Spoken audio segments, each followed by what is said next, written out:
Hello everyone, TLSG here, back again with another daily Marvel Snap video.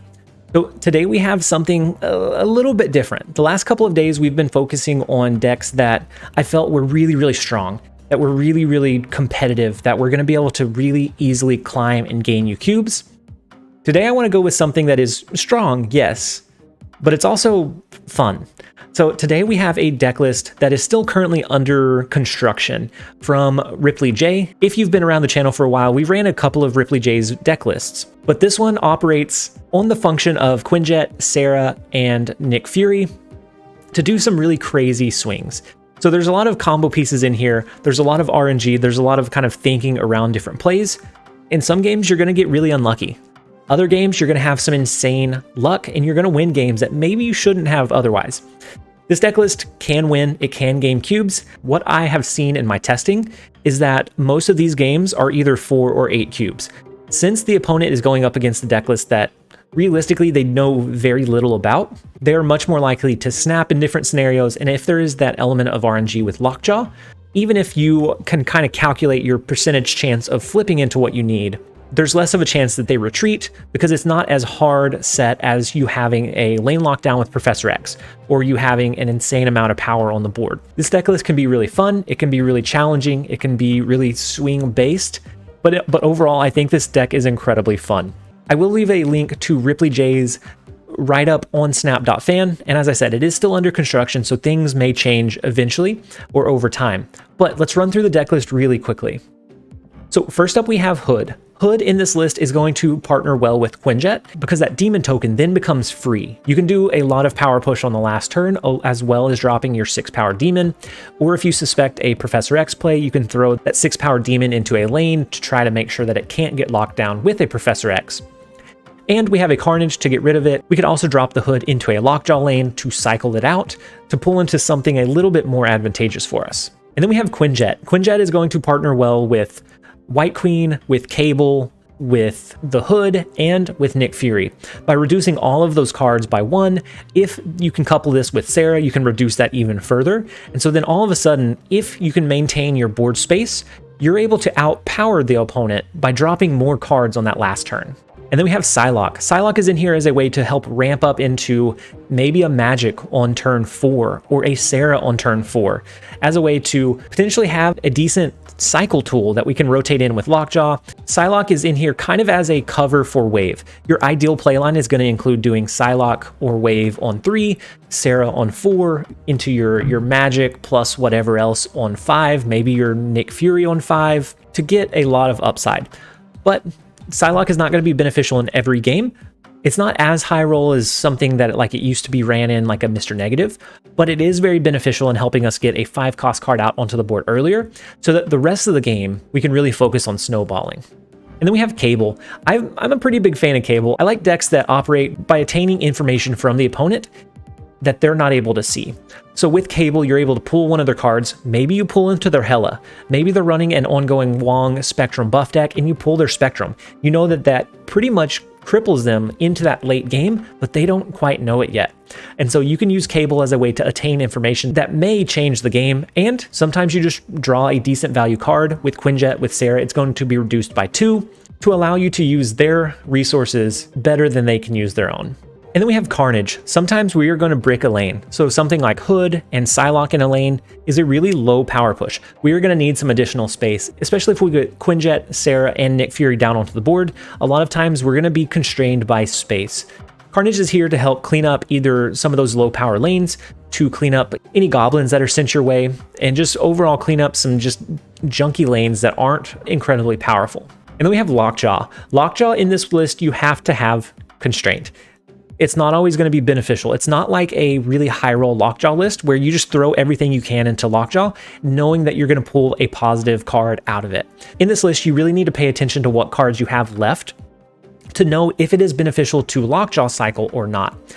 And something that I like about Lockjaw is that if we drop this into a lane with Hood, we use a card to cycle. Maybe we drop Psylocke, maybe we drop Cable, maybe we rotate into one of those cards. We can always drop a Carnage as the last card in the Lockjaw lane. Carnage's on reveal will trigger, it will eat those cards and end up not cycling out so that we can actually control how much power and what we put in that lane after we get the cards that we wanted to rotate into out. And then we have Wave. Wave is going to be good in a couple of scenarios. We can either drop this on turn 3 to allow us to drop a Sera on turn 5, or if we somehow ramped into a Psylocke, into a Sera on 4, into a Wave on 5, that allows us to drop potentially 2 cards when the opponent can only drop 1. Maybe you did a Quinjet, you ramped into a Nick Fury on 4 by dropping Psylocke, then you drop Wave on 5. That will allow you to drop 2 6-cost cards on turn 6 when your opponent can only drop 1 card. There's a couple of kind of cheeky ways to use Wave, but primarily it's a way to cheat either Magik or Sera onto the board just a little bit sooner or ahead of curve. And then we have Shang-Chi. Sometimes we're going to find that we just need a way to delete some really high power plays. So some really greedy decks are being ran right now with like Destroyer and Red Skull. We have a lot of high power plays. Shang-Chi can be the difference between losing and being completely stuck, or being able to sneak away an 8-cube win in several scenarios. And so Shang-Chi for this list feels really, really impactful with where the meta stands currently. And then we have White Queen. White Queen gives us a lot of information. So if we drop White Queen and we pull a leader, we know to look out for a potential leader play on that final turn. Maybe we draw into a 2-cost card after we dropped White Queen, knowing that they don't have anything major. We can use this as a way to kind of scout if they have a Spectrum, if they have a Hela in their Hela deck list. It gives us a lot of good information. Plus, in several scenarios, it's just going to give us a really good and usable card that we can drop on the board pretty easily. And then we have Magik. Magik cannot be played onto the board on turn 6, but we can rotate into it. We can drop this on 5. We can sometimes rotate into this with Lockjaw earlier than turn 5. So if we can extend the game, we get some additional upside out of our Sera, out of our cards generated by Nick Fury, by White Queen, and just as an extension to get an additional turn to push more power than our opponent, because we likely have Quinjet and Sera on the board. And then we have Sera. Sera right now is very, very powerful. If you can get Sera onto the board a turn early, or in a game that has been extended, or both, all of a sudden you get so much more value out of your cards. You're going to be able to play a much higher cost compared to what your opponent can. And most of the time that should equate into more power or more value. Not all of the time, but a lot of the time it will. And so Sera gives us a lot of flexibility in this list to find a win condition later down the line. And then finally, we have Nick Fury. Nick Fury is one of those that is just very RNG based. Sometimes you're going to pull into absolute garbage cards. Other times you're going to pull into exactly what you needed. Sometimes you'll do Galactus and Arnim Zola. Sometimes you'll pull into Heimdall and you don't really want to shift your cards. What I like about Nick Fury is that it really keeps you on your toes. You have to really start thinking critically and outside of the box in your card placements, in how to utilize the resources that you attain, rather than just knowing every single game that you're going to have your Angela, your Bishop, your Sera, your Mysterio. Those games are powerful. You can operate very consistently, but if you play those enough, sometimes it gets a little lackluster.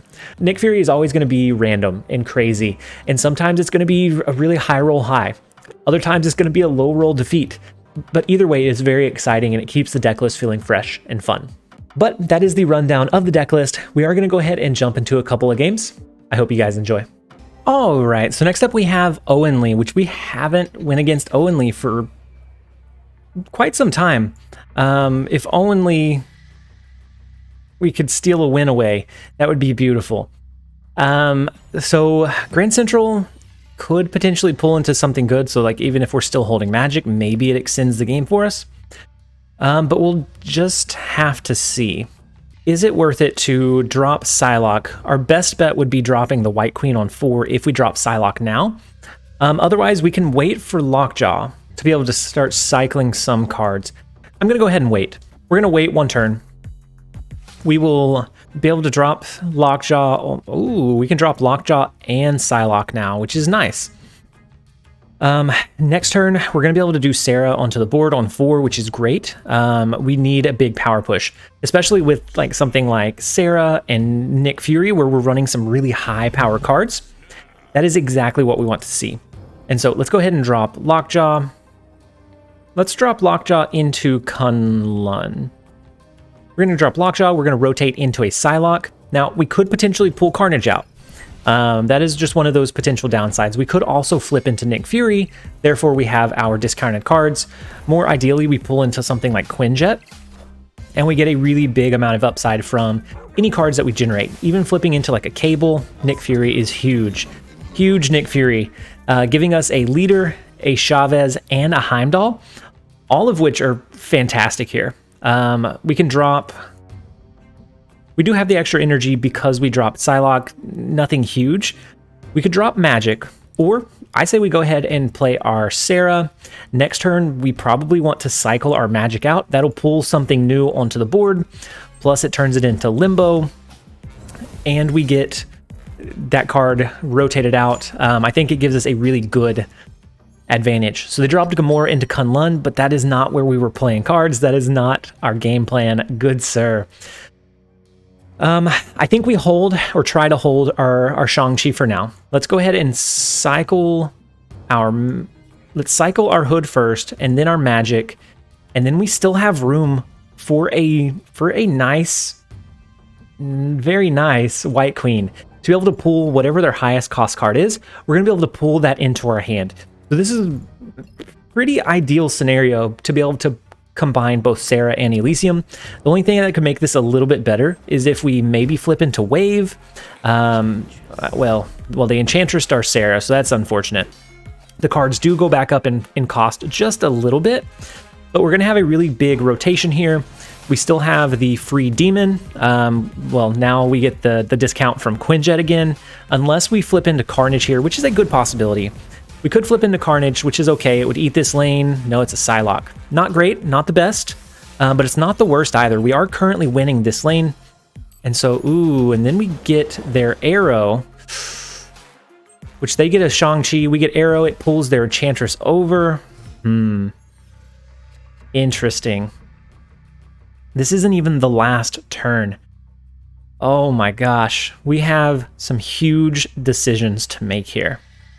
So we have Heimdall. We could move the Lockjaw, the Nick Fury over. I think we drop Heimdall here.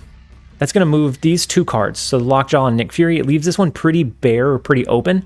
But I think that's okay. We do have a Chavez, a Demon, a lot of good cards drop on the final turn. I think we also drop our Wave. I think I'm feeling the Wave. So with Quinjet, we can actually drop Chavez and Leader here. Or Chavez and Shang-Chi on the final turn. Ooh, wait. That brings them down to 4. We can actually... I don't think the Wave really does anything, does it? Because it's going to bring them down to 4 cost, or up to 4 cost.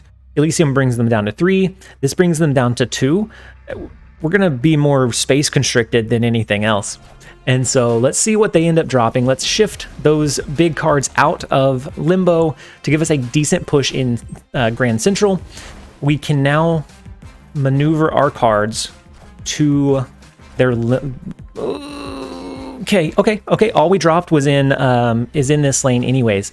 And so that Arrow could have been pretty bad for us, but it turns out that it's not the worst. We can kill their Angela, which is going to be huge.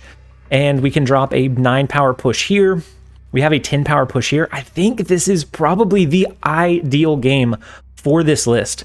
Let's go ahead and lock this in. If we lose, it's okay. We tried. We gave it the good old college try. So all they drop is a Polaris. That's all they had left in hand, right? And so because we were able to ramp into so many additional cards, we continued to have resources all the way throughout. We end up winning this game 3 lanes to none. Huge swing.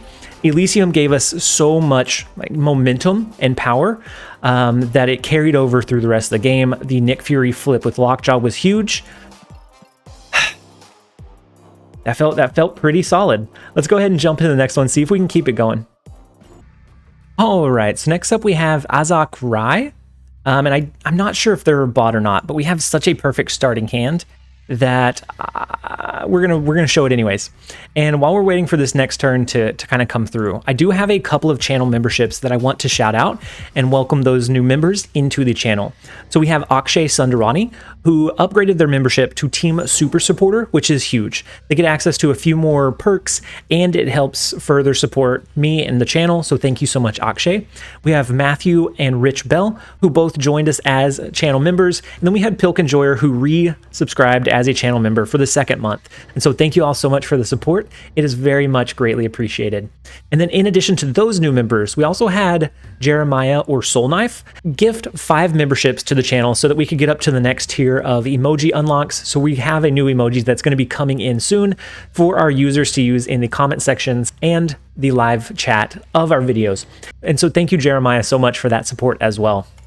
Let's go ahead and skip turn 2. Turn 3, we're going to use wave into a turn for Sera.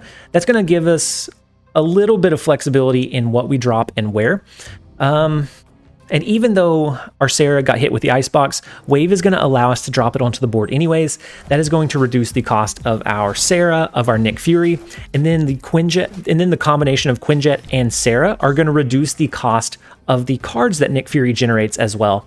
And so we're going to get a decent amount of upside from this interaction. And so it looks like, are they going to use a Killmonger to destroy here? Is the only thing I can imagine as to why they would drop their Angel and their Nova into Monster Island. Very, very interesting. And so let's go ahead and play our Sera onto the board. They play Death already. They don't need to run that Destruction tool. They don't need to use the Destroy because of our wave. And so we are responsible for our actions. We completely deserved that. So let's go with Nick Fury into Hellfire Club. Let's go with a Psylocke into Monster Island. All of the 6 cost cards that we have are going to be reduced by 2. So they're going to go down to 4. Actually, let's go on a cycle spree. Let's go Lockjaw into Hood into Psylocke. Because if we drew the 6 cost cards, this would make them 5, this would make them 4. We would only have 7 energy unless we can extend the game with Magik. So we're going to rotate a couple of times. We might accidentally pull into our Carnage and destroy our monster. If that happens, it happens. At that point, we probably want to retreat. But if not, then it's okay as well. So they have this has to be a bot now, right? With the black and white Dragon Ball Z Deathlock, I don't feel like there's been enough time for anybody to unlock that to its potential. Ooh, we do get the Magik play, and so we do turn that location into Limbo. We have an extra turn to use Nick Fury to use the cards that he generates, plus we have the 2 free demons. We lose Limbo pretty heavily, but I think we have a shot to win these other 2 locations as long as we play it strategically. So I think what we do here is we just kind of hold. We have 2 demons that we're going to be able to drop on the board. We're going to have a 6 cost card that will cost 4. We're going to have White Queen that's going to cost 3. I think we go ahead and snap back at the bot. Sorry guys for showing bot games.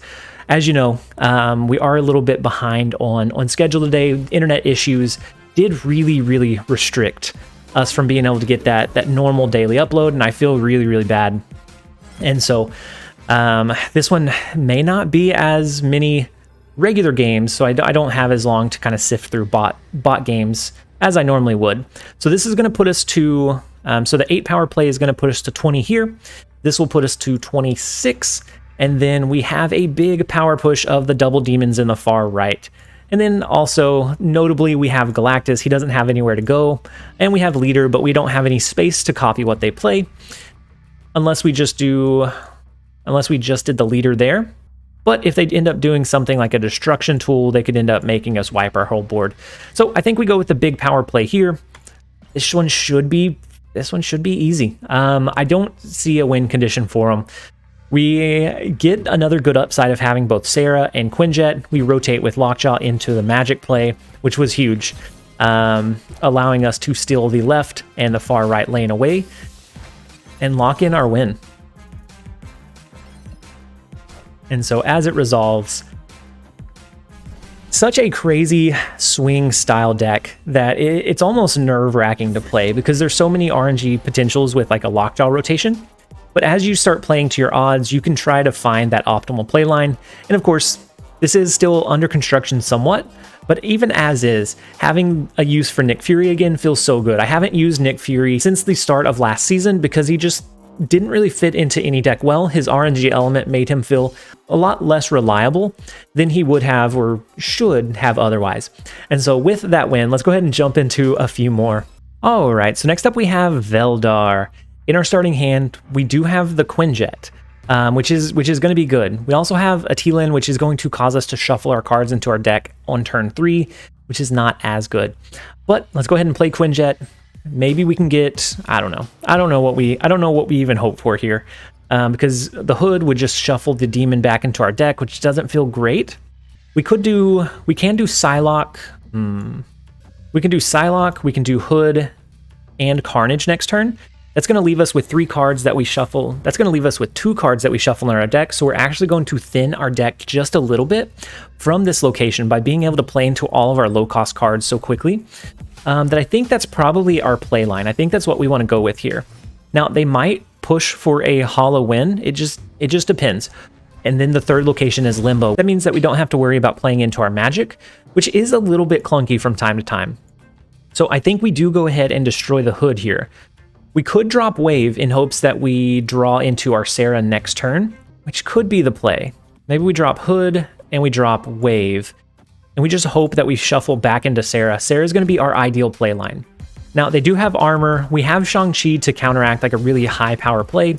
This could be a Destroyer deck list. We've been seeing a lot of Destroyers. If they play Destroyer outside of the armor lane or outside of a Professor X lane, we might be able to use Shang-Chi if we don't have initiative going into that last turn. Otherwise, we need to kind of spread our power for a potential Professor X cheese. And if we can have at least +3 in each of the lanes, then they don't have any good way to drop their Professor X. Okay, and so we do shuffle back into Sera, or we do draw back into Sera, which is huge. I think we let these get destroyed. I don't really care about keeping either of these. We can do Sera into the far left lane, because what we want is to have a +3 power on them in any of the particular lanes. Ooh, Wave came in. It allowed them to drop Destroyer. I'm glad that we didn't try to do a power push in Hala, because that's a really big location for them. So we have initiative going into this turn. Because we win the left and the right. So even if they try to now lock this one down with Professor X, we're fine. And so I think what we do, we hope that they stay. Right now we're hoping for a stay, hope that they drop a Professor X here or here, because we're going to have a huge Destroyer destruction. Let's go with the Shang-Chi to destroy their Destroyer. We can go with Lockjaw into the Destroyer lane. We do a Demon to cap this one out, just in case they try to sneak in a Professor X. We'll be covered there. They might have a Taskmaster in their list. If so, that's really hard to compete against. But at that point, I mean, I think it's okay. So we kill their big Destroyer. We do cap out the far left lane. And so they still have to get 10 power. They have to get 5 more over there. Cosmo's not going to trigger any on reveals anymore. So we can go ahead and play. Ooh, we can cycle. Do we want to cycle? At this point, I don't know that we want to cycle. We could destroy it, but we're going to cycle out of our cards. In our deck, we still have Psylocke, which wouldn't be great. We have Cable, wouldn't be great either. And then we have Nick Fury. But it's a decent power push either way. We do pull their highest cost card in with White Queen. Let's go with the Carnage play. And depending on what they drop over into the far left, I honestly think we have this one. They have the leader play to try to combat us on the last turn. But of course, we now have it copied. We have the big Nick Fury in Hala. And with that, they realize they are not going to be able to overcome our power in 2 of the 3 lanes and end up retreating out. And so very good game, Veldar. Let's go ahead and jump into the next one. All right, so the first location destroys their Sunspot. It destroys our Psylocke, which is not huge for us. It's pretty decent for them. I actually like this draw line. We have Quinjet, we have Cable to draw into one of their cards. We'll have it reduced by Quinjet. If we can draw into Wave and Sera, that would be ideal, but that's a really unlikely draw line. We might be able to get there. We'll just have to wait and see. Nick Fury's not bad, especially with Quinjet. We'll be able to reduce those 6 costs down to 5. We can drop 1 additional card with them as well. If we could drop it down like 1 or 2 more, would be even better, but even as is, it's not terrible. And so Iceman hits Nick Fury, so he's now a 6 cost card, which feels pretty bad. I'm torn. I want to drop Lockjaw into Onslaught Citadel to change that one in case they're running an ongoing deck list. But I also want to drop Lockjaw into Washington, D.C. No. Let's go ahead and drop it into Onslaught Citadel. And the reason being, I can rotate White Tiger out. That will push potentially a White Tiger token here, which will be 10 instead of 7, giving us an even better advantage in Washington, D.C. if they don't have any strong ongoing... Ooh, so it looks like they're probably running an on-reveal deck list.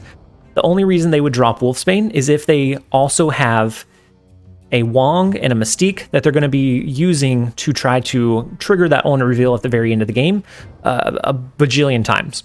And so especially with Onslaught Citadel. So that's going to be a prime target for us to do like a Magik play. Maybe we can flip this White Tiger into a Sera. Flipping into Sera here would be huge. Because then when we get... Okay, well, the hood is something. And so they do have the Wong, just like we called out. We can flip Magik this turn. And then I think we hold on to the Demon for now. Let's see what we flip with Magik.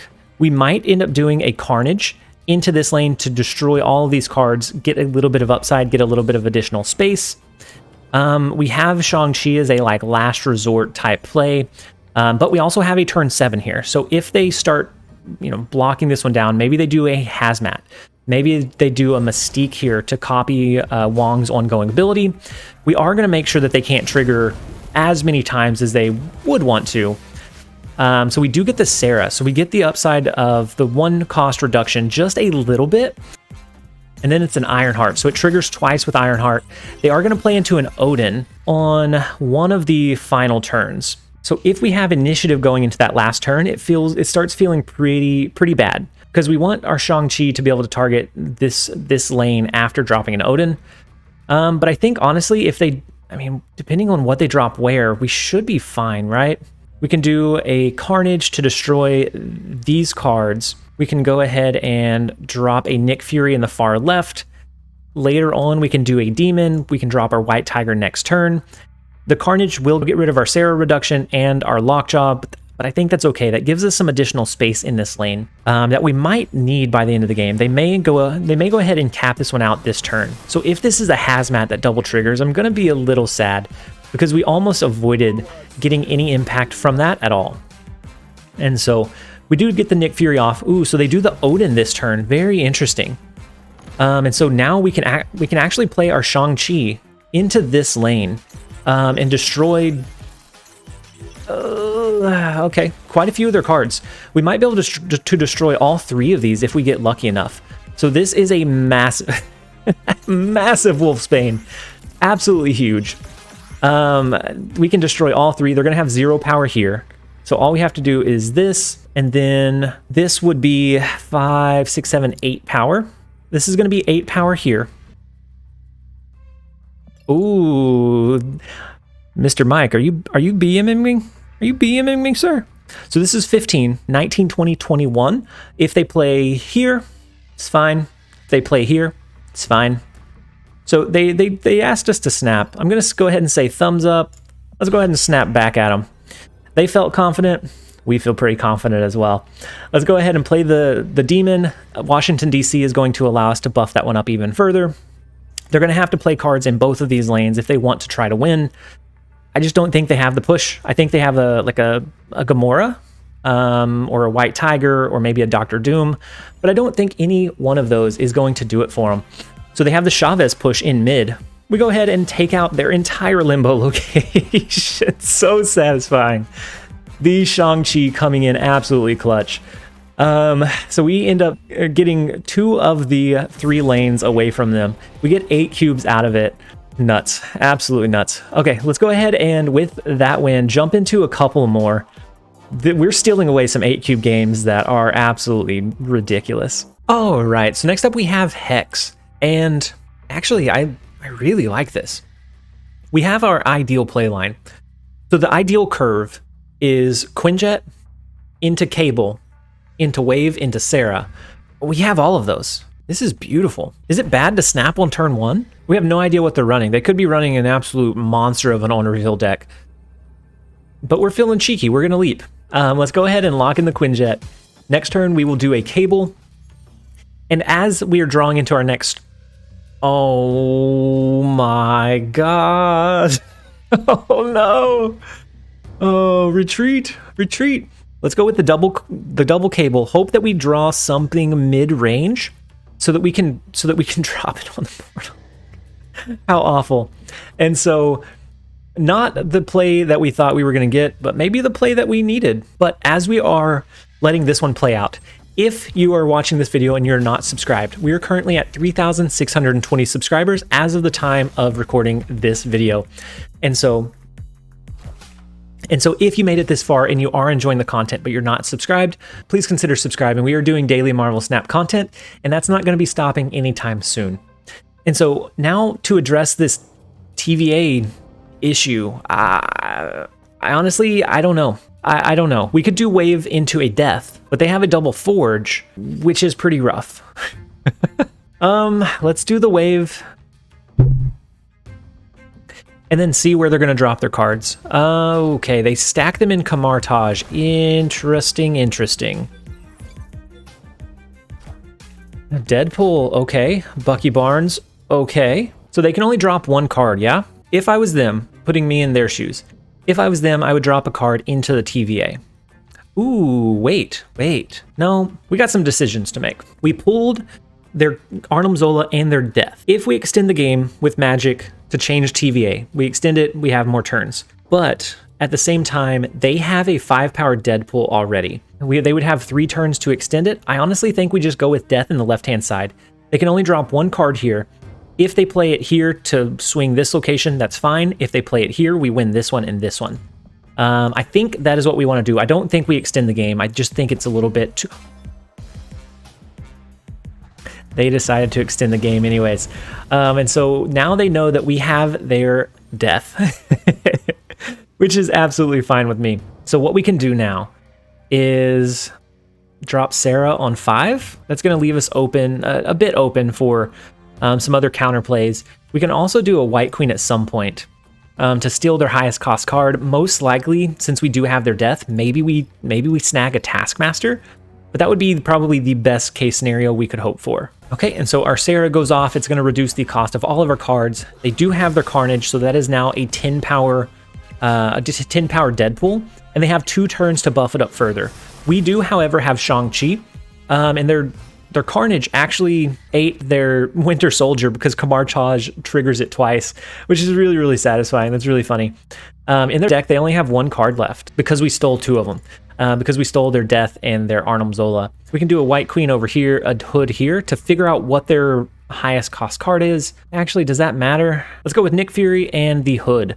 That is going to allow us to drop one of the 6 cost cards next turn, along with a Shang-Chi, depending on where we think that upside is going to be. And so I don't want to drop Hood here because that's going to cap out the location. I don't think that's going to be advantageous for us. Okay, so out of out of all of those, the Hulk's not terrible. Ooh, so they have a Venom. We now have, but they don't have an Arnim Zola. We know that they don't have Arnim Zola to relocate that card, which is huge. Had we had to think about them having an Arnim Zola, maybe it would be a scarier game. But instead, we can do a Shang-Chi. That is going to destroy this one. That leaves them with 3. We win this location. And then depending on where they drop their big power, could still potentially lose. So they have a 20-power Deadpool and potentially a Taskmaster. Do they do all 3? Do they stack it that big? If so, we lose. We lose outright. There's no way that we overcome a 20-power Deadpool. Because if we played here, we have initiative, so it would destroy this lane, having initiative on this turn is kind of scary. I do wish we had dropped our White Queen, because I need to know if they have a Taskmaster or not. I guess I don't need to know. It would be nice to know. We could also do a Magik here, which would push 12 and 12. Oh, that could be a play, right? No, 12 wouldn't beat this one. All right, let's lock it in. Let's give them the good old thumbs up for good measure. Lock it in, see if they do 2 cards. Okay, so it's more than 2 cards. We have a chance, because that tells me they probably they couldn't play all 3. So Killmonger is an interesting one. It destroys a lot of cards. It buffs up a lot of their cards. Now, their 20 powered Deadpool is over in the left. We overcome a... No, we don't. No, we don't. But we tie. No, we don't. Ah, we lost by 1. Oh my gosh, that was such a whirlwind. Oh no. Looking back at it, always trying to better ourselves and better our play. Looking back at it, knowing that Hellfire Club was here, and knowing that if they had a Taskmaster, we would have lost regardless of what we played, it would have been smarter to play our Hulk into Hellfire Club. Just under the assumption that, I mean, they can't drop their Deadpool over there, which is good, which is beneficial for us, meaning we can extend the lead over there. If they had a Taskmaster, we would have lost either way. So looking back at it, the better play line would have been to play Hulk over here, and at that point, we would have retained the lead. We lost by 1. They won this one by 5. We won by 4. Heartbreaking. Heartbreaking. All right, next up we have Mr. Beluga 11. In our starting hand, we have our White Queen. We have Sera, which is our biggest component in reducing the cost of our cards. Ooh, we don't have White Queen anymore, but they don't have Killmonger either. We do have Quinjet. So if we can draw into Nick Fury, Titan actually reduces those cards down to 5. Quinjet will reduce them to 4. Sera can reduce them down to 3. So we can play 2 of the cards, the 6 cost cards generated by Nick Fury on turn 6. Which is insane. So let's go ahead and do our cable. Let's draw into one of their cards, see what we end up pulling. Maybe we pull one of their destruction triggers. Maybe we pull something big like Destroyer. Ooh, we pull their Death. Death is pretty good. I am okay with pulling their Death. I think we're gonna play our Lockjaw. Next turn we can do Quinjet. I don't think we don't really have another priority 4 cost card. So next turn we can play Quinjet. Turn 5 we can end up doing Sera, which will allow us to do a lot of really good things on that final turn. Plus we have their Death, and they don't know about it. We have their Death. We're going to be able to play that along with all of these other cards. And so I think we play our Quinjet naturally onto the board. Let's play it over into Titan. Let's go ahead and snap, see if they stick with us. Hopefully they do. I did it a turn after we drew their big Death with Cable, because I didn't want them to feel like we snapped because of Cable's pull. Now there's been enough time that maybe it's because we top decked a card we feel confident in. They don't know for sure that it's because of the Cable pull that we snapped. And so that makes it a little more likely for them to stay. Had we pulled and got really excited and snapped right away, I think there's less of a chance that they actually stay for the rest of the game. So to drop our Sera, we're not going to be able to drop Nick Fury. Or Wave here. It feels kind of unfortunate. Maybe they have a wave of their own. If they have a wave of their own, that's perfect for us. Actually, let's do Sera into the far left lane, just in case Grand Central pulls into our Carnage. I don't want it to eat our Sera. That would feel really, really bad. So they do an arrow, which pulls our Sera over anyways, which is unfortunate. And okay, so then it pulls into Nick Fury for us, so that's perfect. We have several 3 we have several 3 cost cards. Unfortunately, Death is not quite there. So 12 power here would push us to 24. None of these cards are Shang-Chi-able. We can do a leader play, which will copy whatever they play here or here, making sure that we maintain the lead in this lane. Because we already have Carnage, we're not going to flip into Carnage. I think this is our safest play. They only have 2 cards in hand, so this is our win condition. Magneto won't pull anything over because this lane is capped out. I think we got a really good... Well, I mean, we got very, very lucky. This was a very fortunate game. That Nick Fury is what pulled with Grand Central, and not Carnage, and not any of the other cards. And so they play a leader, which copies our leader. Oh, our leader's going to have to flip into something more than 6 power, but we don't have it. Ooh, we extend the game, though. Extend the game, though. We're still in it. We are still in the mix. Oh, no. The luck continues. Okay. So what do they have? What big plays can they have? We know that they don't have Death. They know that we have Death, or they should. They should know that we have Death. Yep, there's the retreat. They knew that we had their Death. Here, they could have played a card. We would have been at 16. I don't think what they had was very big. We could have copied it with either a Shang-Chi or probably Shang-Chi would have been our best play line. All right, and so with that incredibly lucky win, like astronomical odds, we are going to go ahead and end the video here. If you guys enjoyed it, make sure to leave it a like and a comment down below. And as always, this has been TLSG. Later, guys.